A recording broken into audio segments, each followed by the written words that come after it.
one too. Okay.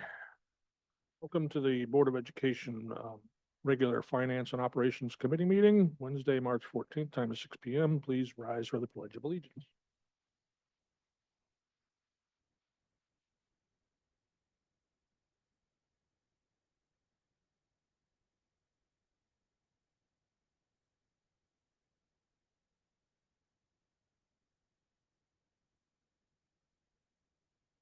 Okay.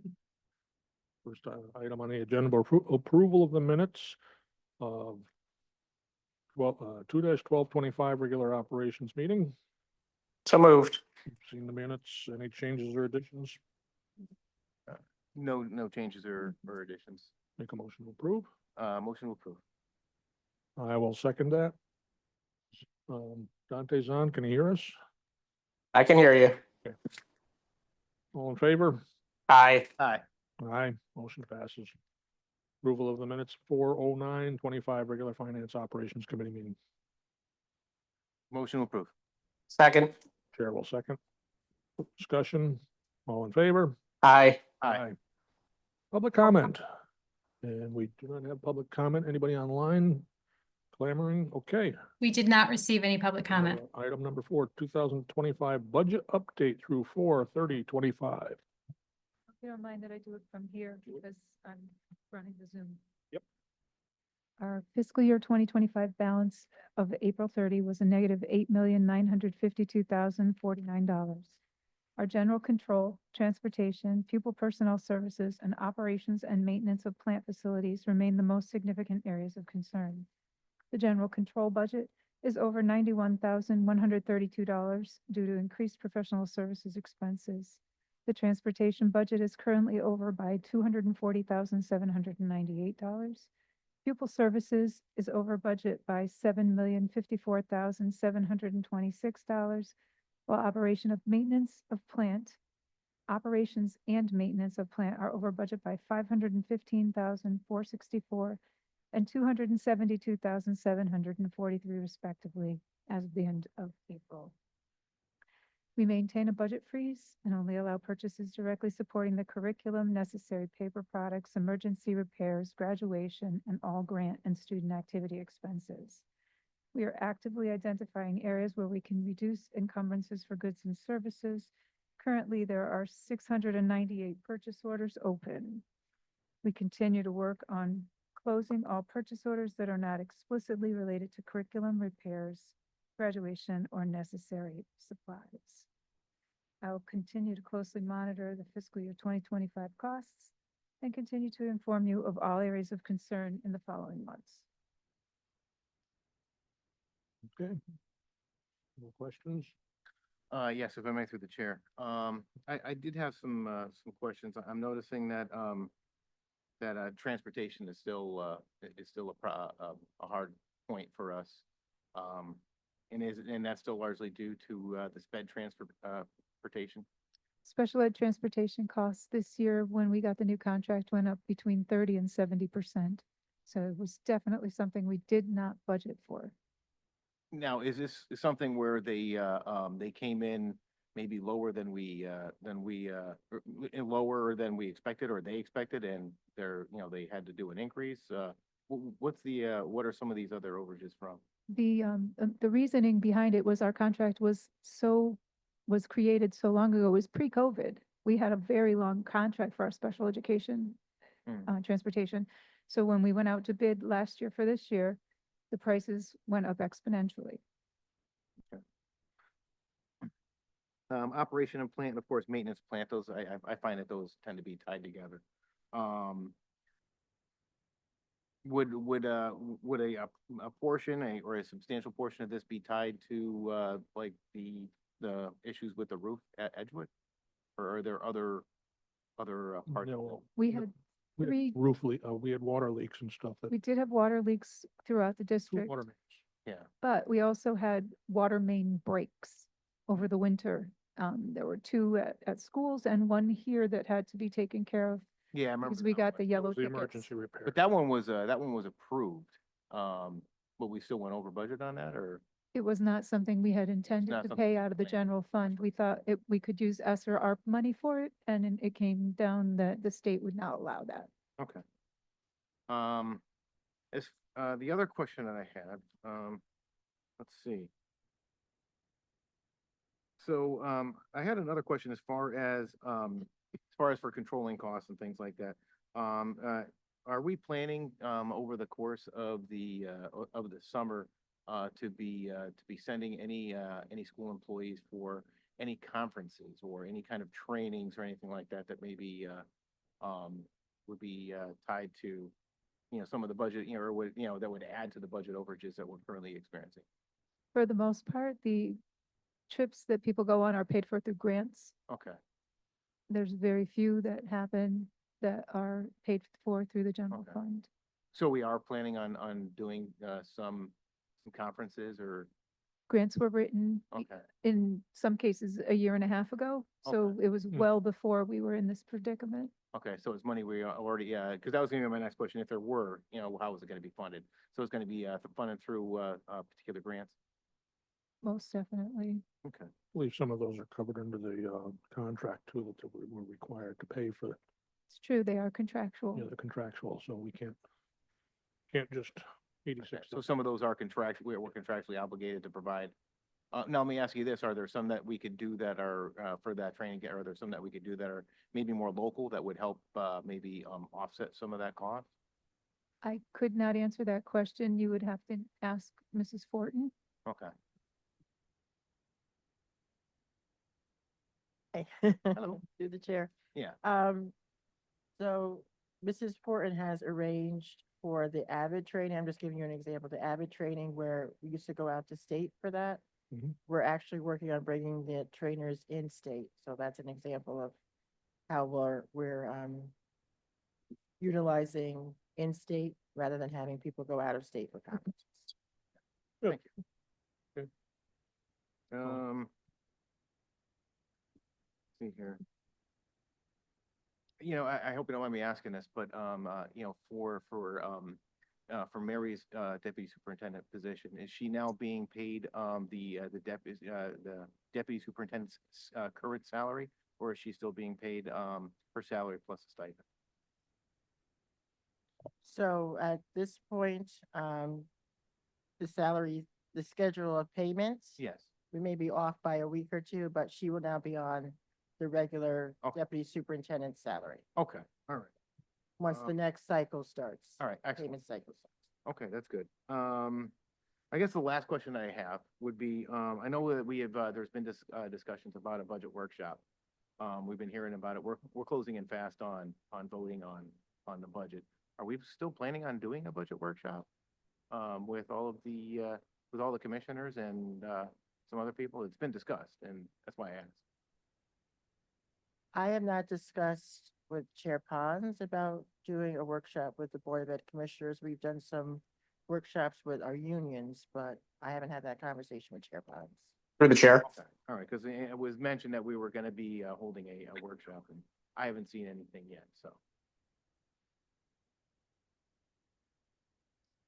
Through the chair.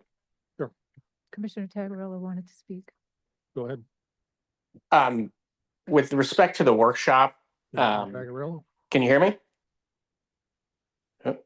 No? We cannot hear you. Can people online hear me? I can hear him online. Yeah, I thought, as I heard Susan before, but I don't know if they could hear us. Yeah, this is what happened last month. We could hear them Can you hear me in the room. Yeah, in the room? No, no, so they must not. No. We can hear, everyone online can hear can each hear other, us either? but They not can hear there. us. oh, okay, Oh, good. We can't hear. well, that's a start, I guess, right?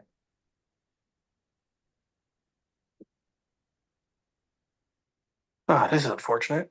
Can you hear me? Yeah, we can hear you. Okay. There we go.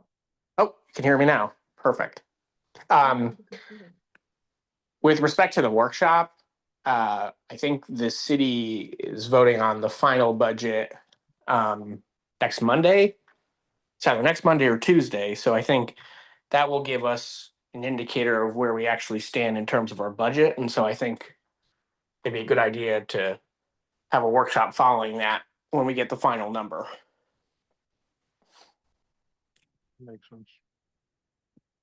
We won't we don't like re-vote on a budget, right? We vote on a recommended budget, which we did, which was the trimming of the $6 million, and then the city has an obligation to come back and respond, and then that's what the final number is. We don't have to re-ratify that as a matter of procedure, so. Through the chair? Sure. Usually you vote on the cuts that we make that we bring forward to you at the June meeting. Okay, To the chair?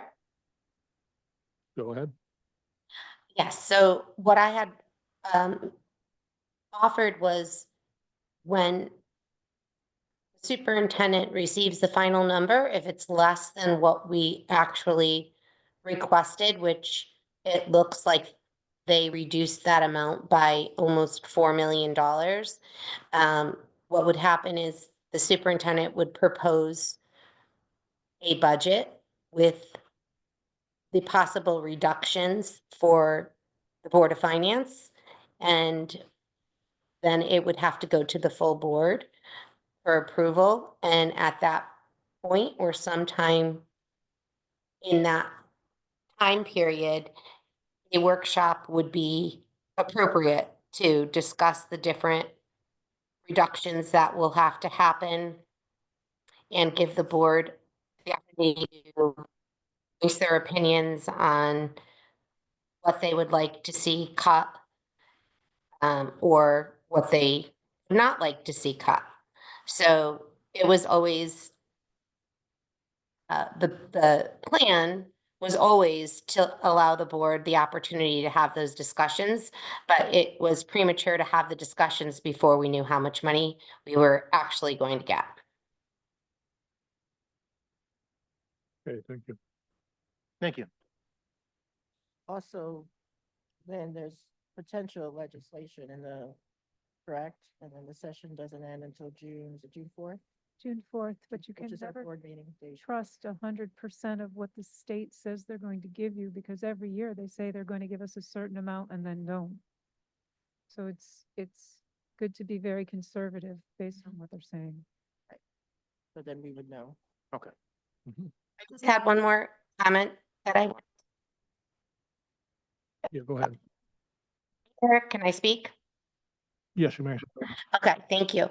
The other comment that I wanted to make is that in reference to the deputy superintendent stipend, the MOU to support a stipend was a 4-month MOU, which will now cease on, I believe,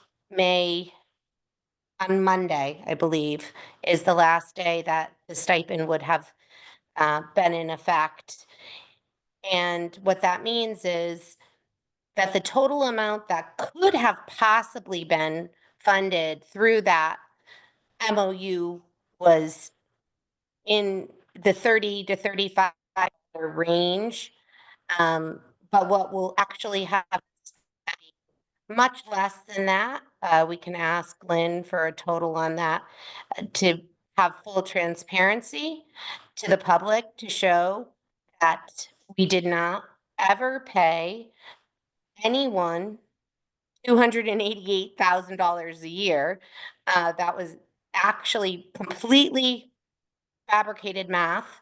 And I want the public to be aware that the amount of money that was put into the MOU outlined as a stipend was approved by the union, the administrators union, and never spent more than what was allowable, actually much less, which will total, I would guess, maybe half or the most $20,000 more than the principal salary. But we can get an exact number. I just want the information to be made very clear that no one received $288,000.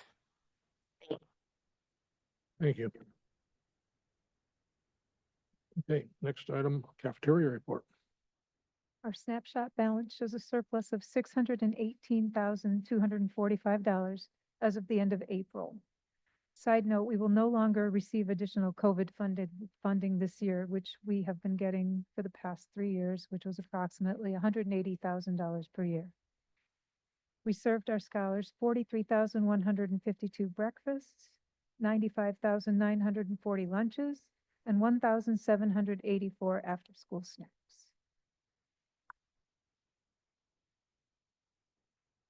Any questions? Through the chair. Go ahead.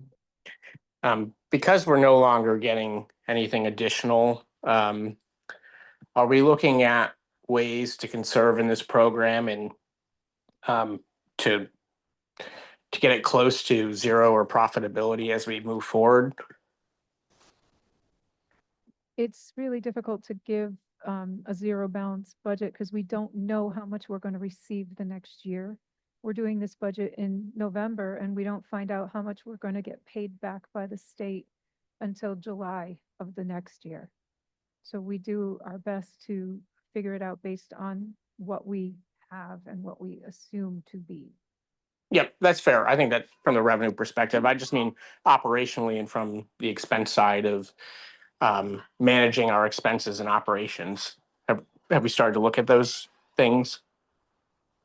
The food service program has actually taken on far more expenses than they ever had in the past. The Board of Ed used to subsidize the equipment and the purchasing of contracts for them, and they're now holding their own, and they're still with a $618,000 balance, as well as buying all new equipment for 3 different schools and a new van, or a new truck for the program. So I believe they're doing a good job of staying where they need to be. They did have to spend down from the 1 million that we had because we're not allowed to have that much in the bank. So I think that David is doing an excellent job managing the program. Thanks. You're welcome. Good to know. If I may, through the chair. Sure. Yeah, so, the truck that you mentioned, is that for the delivery of, food to, the schools that do not have the facilities to prepare meals? It's for the food and the supplies, yes. For the food and supplies, okay. Would you say that the inflation costs that we have been, that we've all been faced with in food when we go to the grocery stores, has that been, would you say that that's been a significant drag on the budget this year? It has been. Okay. Do you feel that, do you have any concerns with that continuing into the summer? Because we still have the summer to cover as well, correct? This summer is the new fiscal year. I'm So sorry? the summer is in the new fiscal year, so it would be the New Year's budget. Okay, all right. I wasn't sure if it was, if it ended in, at the end of August or started in the summer, so I just wanted to confirm that. For Board of Education purposes, it ends on June 30th. For the state's purposes, it goes through August. Thank you for that clarification. You're welcome. Okay. Next item, appropriation transfers over 10,000. In the month of April, we transferred 38,740 to and from individual lines within the PEP grant in order to make it all balance out for the end of year reporting. Okay, any questions? Pupil Personnel Services Report. Good evening. Tonight I'll be reporting on the special education enrollment count.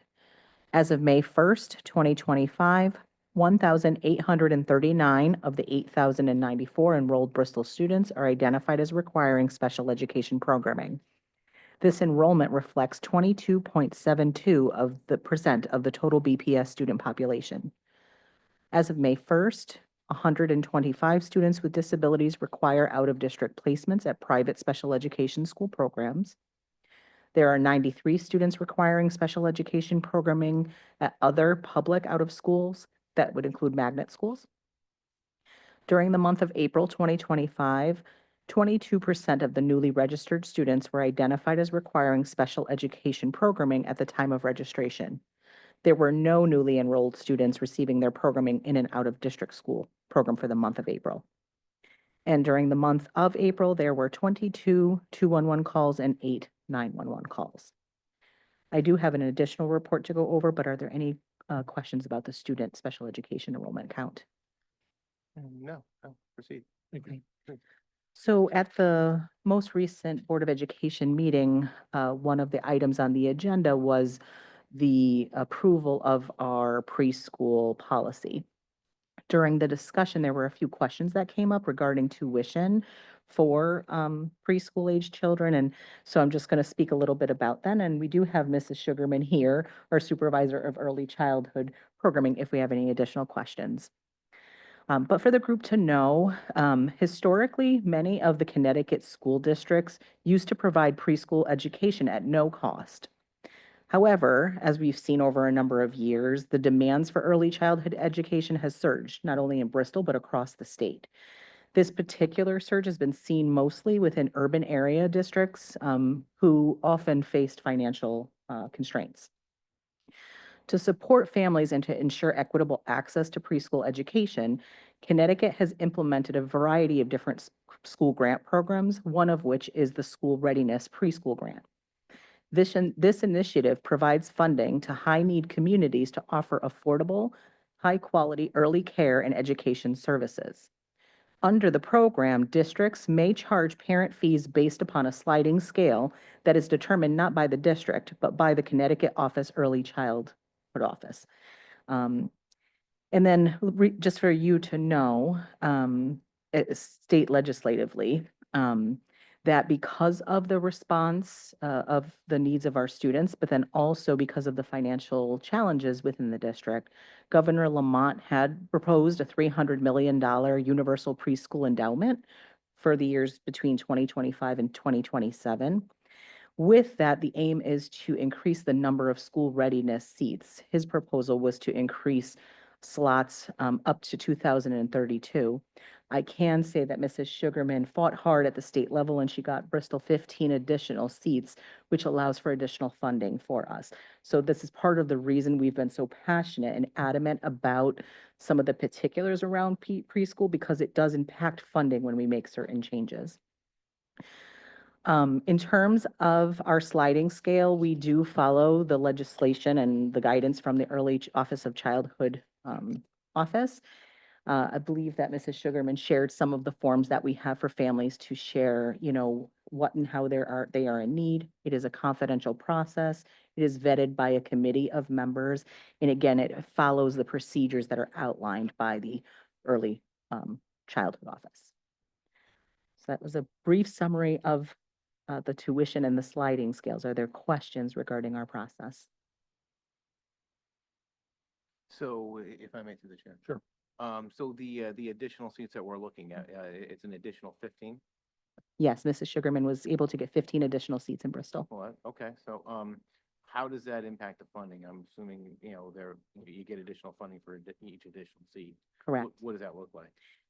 Mrs. Sugarman, do you want to talk about one, the fiscal impact, but also how that helps us kind of balance our 50% need and how we're able to bring in students based upon the seat allocation?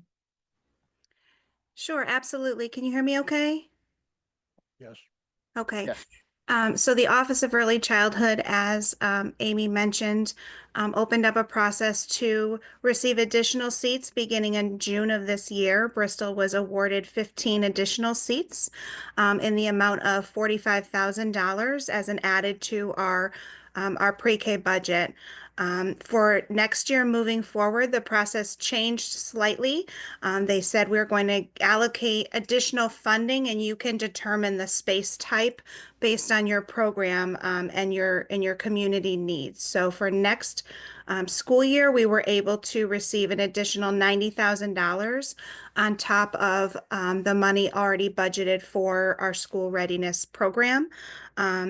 Assuming we can fill the seats, and we have a pretty robust wait list. So we're looking to fill the seats and to, you know, ensure we receive that money from the Office of Early Childhood. Through the chair, if I may add. Yes. So this funding becomes very much so important as we've been hearing that, we're over 50% of our preschool age children receiving special education services. I think I shared in past, even the percentage of students who are requiring some pretty significant robust services. When we have additional funding, for example, it offsets by which we have to open up different programs. So Mrs. Sugarman and I were just speaking this morning about how we're prepared at the moment to have an autism program with a pretty high number. However, we are able to offset that and not have to request in the general budget an additional staff member because we can offset in different ways. So I think it's just important for you to know kind of how we play checks and balances with what we're given here and how we can offset asking for additional costs in other ways. If I may. You said something to the effect that you're anticipating an increase in special needs services to be provided to the preschoolers. Do you have an estimate as to what that, how many students?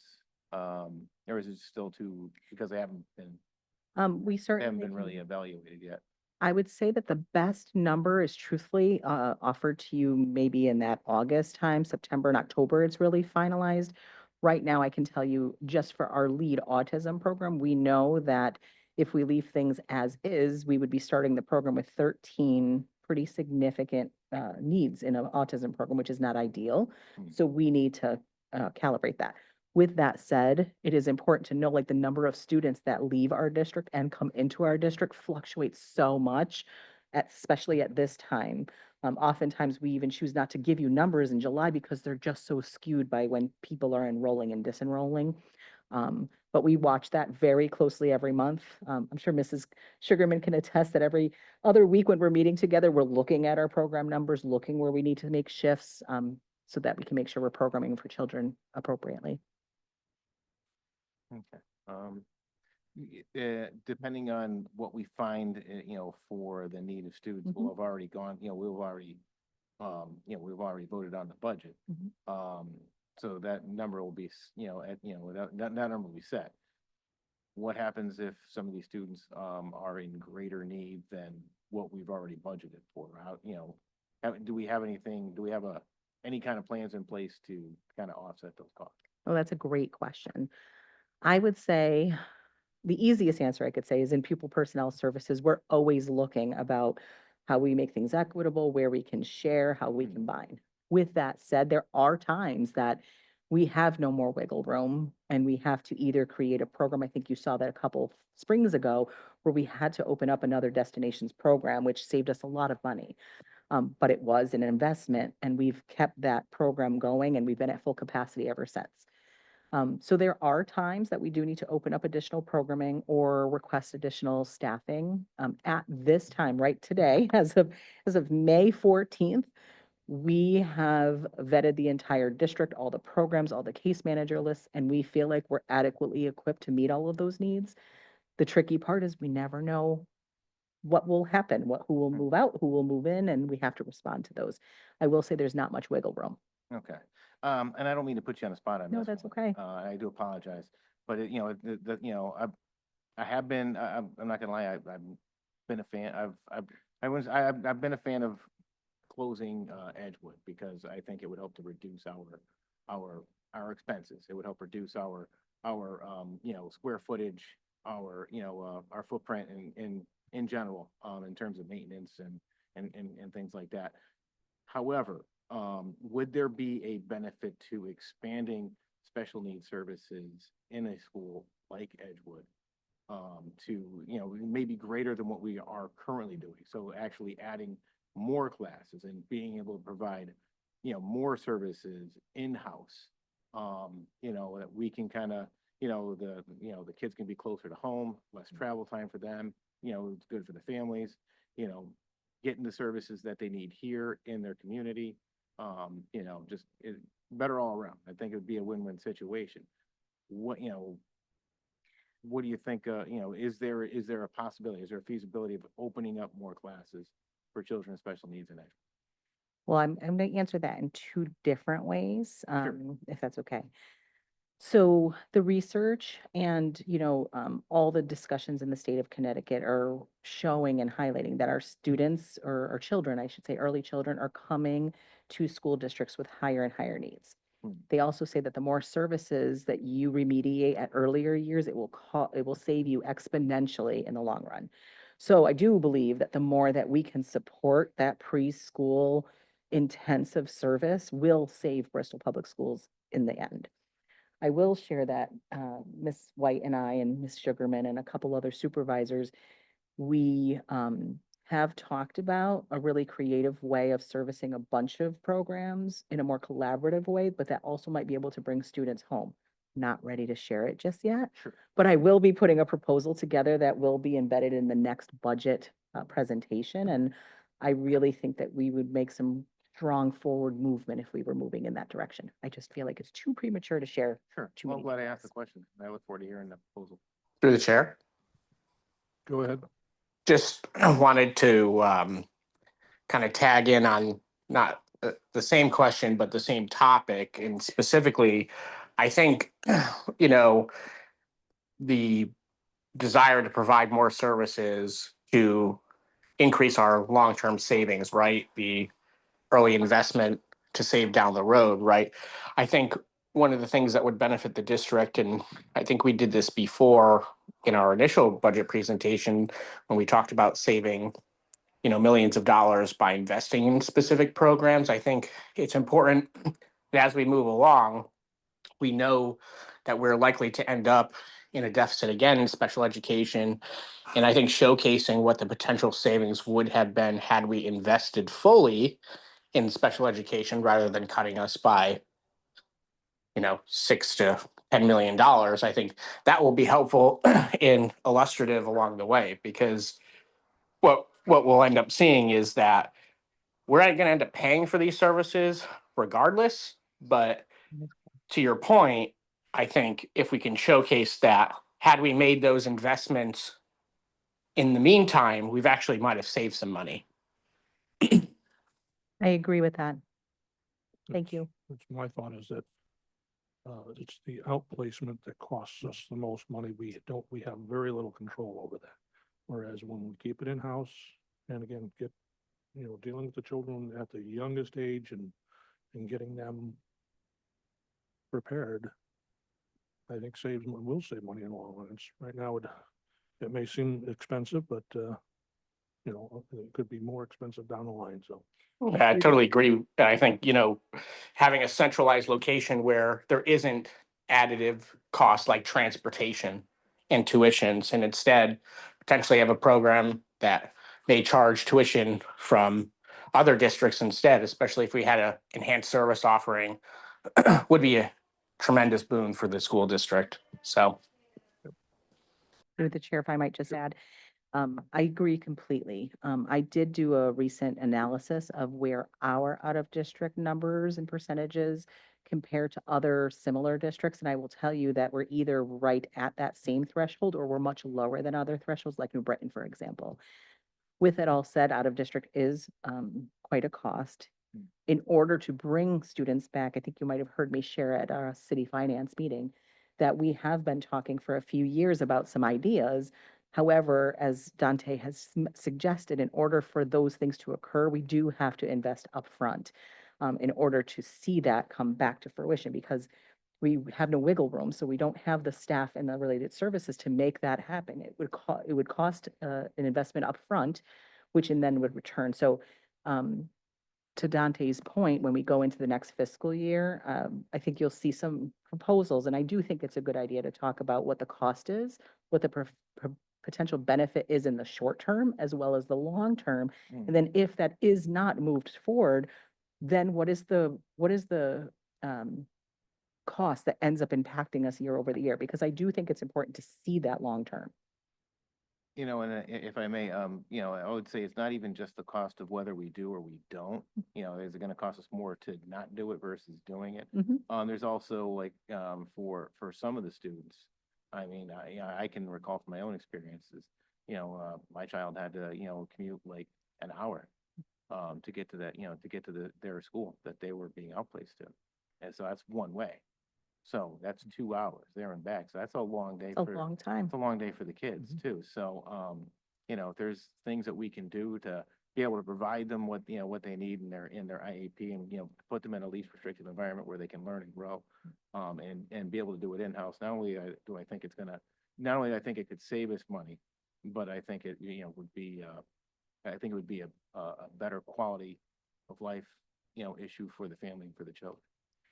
Your statement is, it's felt right in my heart. That is Yeah. right up my alley. Yeah. Keep them home. Okay, Thank you. let's move on. Student activity accounts report. Bristol Central Athletics began the year with a balance of $35,762.29, a total of $30,479.06 in expenses, and $36,666.84 in receipts, left a balance of $41,950.07.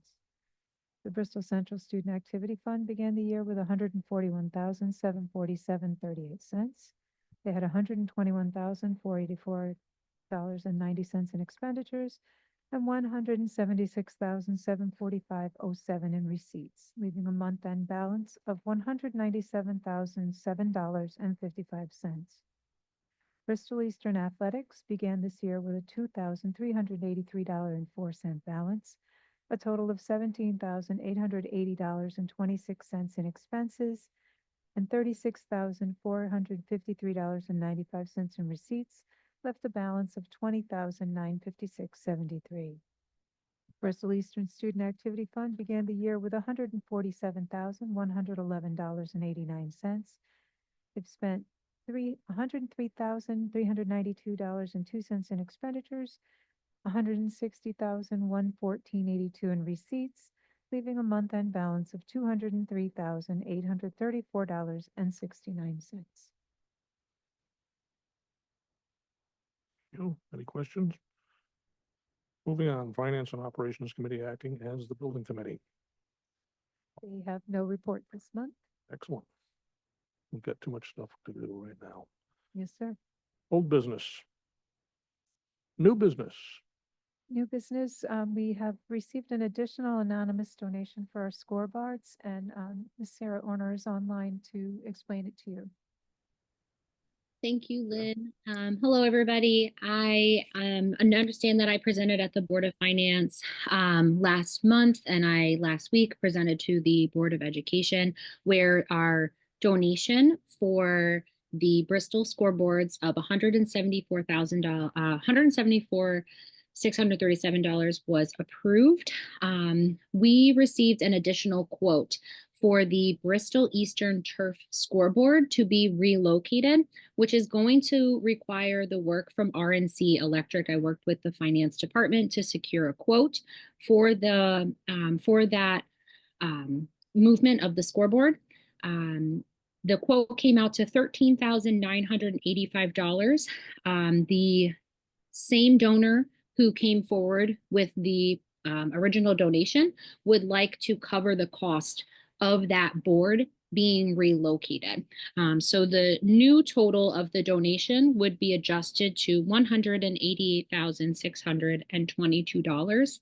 I am just asking to revise the value of the donation to cover the relocation of the Bristol Eastern Turf scoreboard. Motion to revise and accept. Second. Motion made and seconded. Discussion. All in favor? Aye. Aye. Chair votes aye. And thank you for the donation. Thank you so much. Would you guys, would you like me to fill out a new donation form with the appropriate amount, the $188,622? Would that be appropriate, or is it just understood that this quote is going to be encompassed in the original donation? I would go with however the record keeping demands. So if Lynn needs a revised form for her records, then that might be the right route. I think that that would be perfect. Yeah, I would agree with Commissioner Tagliello on that. Okay, good. I'm more on the school of thought of paper, put it on paper. So thank you all so much. I very much appreciate your attention to this. Thank you. Okay, no other new business? No other business before the committee? Meeting is adjourned. Thank you. Thanks, everybody. Thank you.